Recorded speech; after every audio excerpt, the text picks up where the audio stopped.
history of keeping industrial activity out of middle-class and upper-class backyards. Because we like our products, we just don't want to see the dirty truth about how they get made.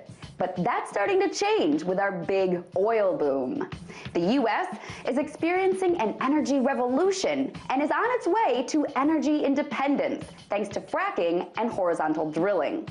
But we're also starting to see the dirty truth behind our energy addiction, and we don't like it so much.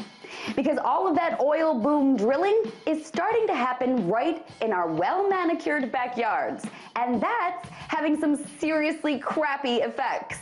A new report found that shale gas drilling within a kilometer of a home can seriously decrease property value. Because not only is it ugly, it can seriously mess up your water supply with cancer-causing chemicals. As a result, millions of American homes have lost a ton of market value, and the owners are very upset about it. What's more, in areas around new drilling sites, crime rates are going up, and bothersome traffic is increasing. And there are numerous reports of nausea, headaches, and nosebleeds near drilling. There's constant noise and pervasive chemical smells. Who wants that in their backyard? Perhaps most surprising, though, is that although areas where drilling occurs see an initial rise in income, research shows that that tapers off pretty quickly. Eventually, those areas end up much worse over the long term, partly because these areas become too dependent on a single industry that tends to bust, and partly because no one wants to live near these unsightly drillings.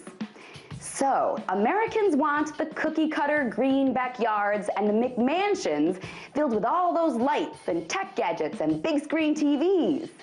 We just don't want to see the dirty truth about how we power all those things. But thanks to our oil boom, drilling is no longer something we're doing in some remote wilderness or in the Middle East, a vague term for lots of Americans. Drilling is something we're doing right in our own backyards, and it ain't so pretty. And I, for one, think this is a very good thing. We all should have a front row seat to the damage we're doing with our continued addiction to fossil fuels. Because it's dirty and scary, and it's probably not going to end well for us. Better to see that dirty truth now, hopefully, before it's too late to do anything about it, and all of our backyards turn into graveyards. Tonight, let's talk about that by following me on Twitter @TheResident.